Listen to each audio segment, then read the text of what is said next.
사랑하는 은혜와 진리 장로교회 교우 여러분, 어젯밤도 평안하셨습니까? 오늘도 우리를 창조하신 하나님의 뜻과 계획이 우리의 삶을 통해 성취되는 하루가 되시기를 주님의 이름으로 축원합니다. 오늘 새벽에 만나 본문은 이사야 44장입니다. 그 중에 1절로 8절을 제가 읽어드리겠습니다. 나의 종 야곱, 내가 택한 이스라엘아, 이제 들으라. 너를 만들고 너를 모태에서부터 지어낸 너를 도와줄 여호와가 이같이 말하노라. 나의 종 야곱, 내가 택한 여수루나 두려워하지 말라. 나는 목마른 자에게 물을 주며 마른 땅에 시내가 흐르게 하며 나의 영을 내 자손에게, 나의 복을 네 후손에게 부어주리니 그들이 풀 가운데에서 솟아나기를 시냇가에 버들같이 할 것이라.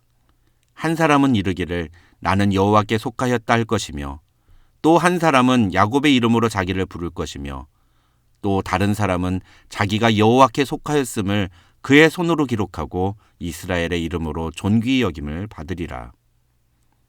이스라엘의 왕인 여호와, 이스라엘의 구원자인 만군의 여호와가 이같이 말하노라. 나는 처음이요 나는 마지막이라. 나 외에 다른 신이 없느니라. 내가 영원한 백성을 세운 이후로 나처럼 외치며 알리며 나에게 설명할 자가 누구냐 있거든 될 일과 장차 올 일을 그들에게 알릴지어다.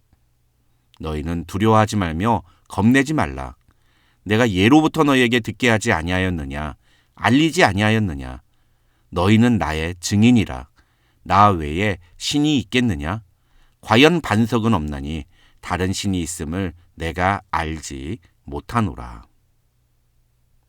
어제 본문이었던 이사야 43장 22절로 28절에서 하나님은 이스라엘 민족이 그들을 선택하시며 구원하신 하나님을 공경하지 않고 오히려 괴롭게 여김으로 하나님의 마음을 괴롭게 만든 죄로 인해 그들을 진멸당하도록 내어주며 비방거리가 되게 하시겠다고 선언하셨습니다.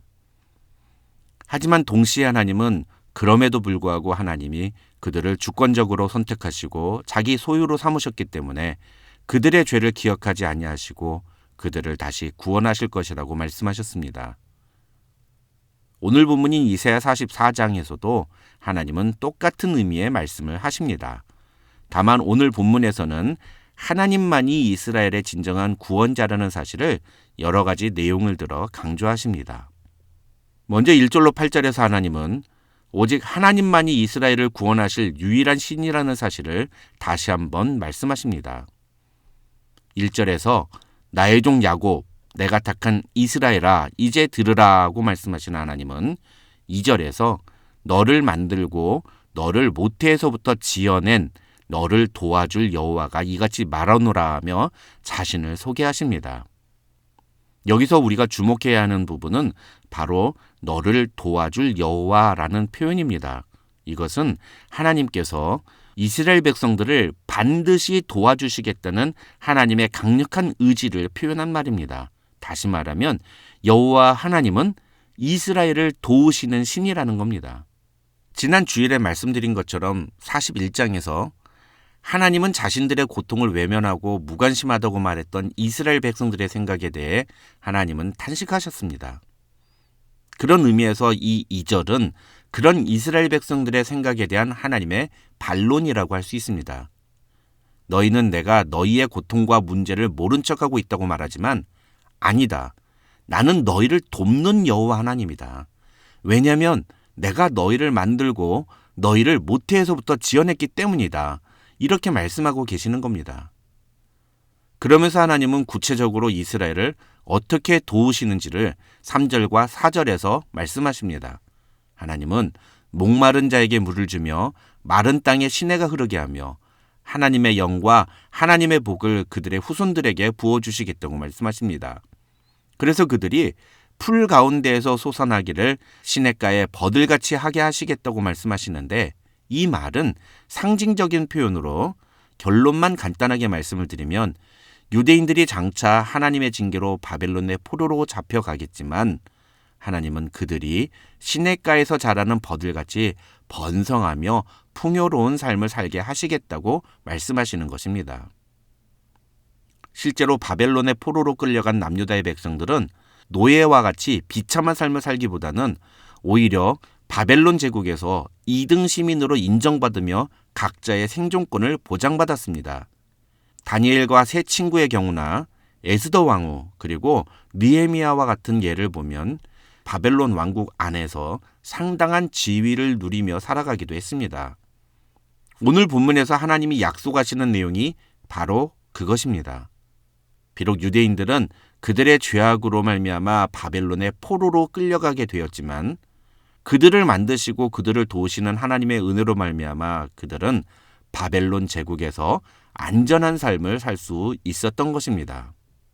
하나님은 그런 자신을 이스라엘의 왕이라고 표현하십니다.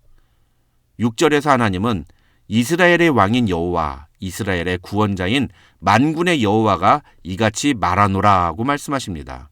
이스라엘의 왕 되신 여호와 하나님은 6절로 8절에서 이렇게 이스라엘 민족을 도우시며 구원하시겠다는 자신의 뜻을 분명히 밝혔고 이스라엘 백성들이 그 증인이라고 말씀하십니다. 그리고 그것을 통해 자신과 같은 신은 없다는 사실을 사람들에게 알리라고 말씀하십니다. 우리의 삶에 하나님의 도우심과 구원하심의 은혜가 나타날 때 우리는 그 일을 통해서 우리의 왕 되신 하나님을 증거해야 합니다. 그것이 하나님의 백성의 바른 자세인 것입니다. 그 다음 9절로 20절에서 하나님은 온 세상의 유일한 신이신 여호와 하나님 자신과 우상들을 비교하시면서 그 우상을 만들고 그 우상을 의지하는 것이 얼마나 허망한 일인지에 대해 말씀하십니다. 9절에서 하나님이 하시는 말씀은 2절의 내용과 완전히 대칭이 됩니다. 자세하게 설명을 드리면 2절에서 하나님은 자신을 이스라엘을 만드신 분이라고 말씀하셨습니다. 그런데 9절을 보시면 하나님은 우상은 인간이 만든 것이라고 말씀하십니다. 그 다음 2절에서 하나님은 자신을 이스라엘을 도와줄 여호와라고 말씀하셨습니다. 그런데 9절에서 하나님께서는 우상은 무익한 것, 즉 전혀 도움이 되지 않는 것들이라고 말씀하십니다. 마지막으로 8절에서 하나님은 이스라엘 백성들이 자신이 참신이며 하나님과 같은 신이 이 세상에 없음을 확실히 증거할 증인이라고 말씀하셨습니다. 그러나 9절에서 하나님은 그것들의 증인들, 즉 우상의 증인들은 보지도 못하며 알지도 못하니 그러므로 수치를 당하리라고 말씀하십니다. 이처럼 하나님은 우상과 자신을 비교하시면서 우상이 얼마나 헛된 것인지에 대해 말씀하십니다. 게다가 12절로 17절을 보면 하나님은 우상을 만드는 인간들의 어리석은 모습들을 마치 생중계하시듯이 묘사하시면서 우상이 얼마나 헛되고 무익한지에 대해서 설명하십니다. 간단하게만 설명을 드리면 사람이 만든 우상은 아무런 능력이 없는 존재들이며 그것은 땔감에 쓰이는 나무들과 조금도 다를 바가 없다는 것입니다. 그런데 더 심각한 것은 그것이 얼마나 어리석고 헛된 일인지를 사람들이 깨닫지 못한다는 것입니다. 18절로 20절이 바로 그 내용입니다. 그들은 눈이 가려지고 마음이 어두워져서 자기가 만든 나무 쪼가리가 신이 아니라는 사실을 말하지 못하는 무지한 자들이라고 하나님은 말씀하십니다. 그렇게 인간이 만든 우상의 무익함과 그것을 만들고 그것에 경배하는 자의 무지에 대해 지적하신 하나님은 다시 한번 이스라엘 백성들을 향하여 21절에서 이렇게 말씀하십니다. 야곱아, 이스라엘아, 이 일을 기억하라. 너는 내 종이니라. 내가 너를 지었으니 너는 내 종이니라. 이스라엘아, 너는 나에게 잊혀지지 아니하리라. 그리고 이어지는 22절에서 하나님은 이스라엘 백성들에게 그렇기 때문에 하나님께로 돌아오라고 권면하십니다. 그렇게 자신을 이스라엘을 지은 분으로 말씀하신 하나님은 이제 24절에서 당신이 만물을 지으신 분이라고 이야기하십니다. 그리고 25절에서 하나님은 이 세상을 헛된 예언과 징표로 속이는 거짓 예언자들의 말을 쓸모없게 만드시겠다고 말씀하십니다. 그러면서 26절로 28절에서 하나님은 그런 세상의 헛된 예언들과는 달리 당신의 입에서 나오는 모든 예언들은 사실이라는 사실을 말씀하시는데 그것을 증명하기 위해 두 가지를 선언하십니다. 하나는 바벨론의 포로로 잡혀간 예루살렘 백성들이 다시 돌아오며 유다의 성읍들이 다시 중건될 것이라는 사실이고, 다른 하나는 그 일을 고레스라는 사람을 통해서 이루실 것이라는 사실입니다. 이 두 가지 예언은 여러 가지 면에서 매우 중요한 의미가 있는 예언입니다. 첫째로 남유다가 바벨론에 의해 패망할 것이지만 하나님은 반드시 그런 남유다와 예루살렘을 다시 회복시키시겠다고 말씀하셨는데, 이것은 망한 나라를 다시 회복시키시겠다는 의미로 이런 예언은 쉽게 하기 힘든 예언입니다. 게다가 둘째로 하나님은 그 일을 고레스라는 이름을 가진 사람에 의해서 일으키시겠다고 말씀하셨습니다. 이것은 이 예언이 실제로 일어나느냐 일어나지 않느냐를 판정할 수 있는 기준을 제시하신 것입니다. 고레스라는 이름을 가진 사람이 나타나지 않으면 이 예언은 거짓이 되기 때문입니다. 그런 점에서 지난 주일에도 말씀을 드렸습니다만, 실제로 고레스라는 사람이 나타나서 이 예언 그대로 유대인들에게 예루살렘으로 돌아가라고 선언하는 장면을 유대인들이 지켜보았다면 그때 그들이 받은 충격과 감동이 어떠했을지 감히 상상이 가지 않습니다.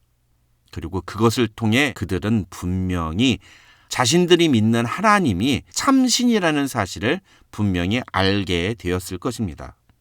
다시 말해서 이 두 예언은 하나님이 어떤 분이신지를 보여주는 확실한 증거가 되는 것입니다.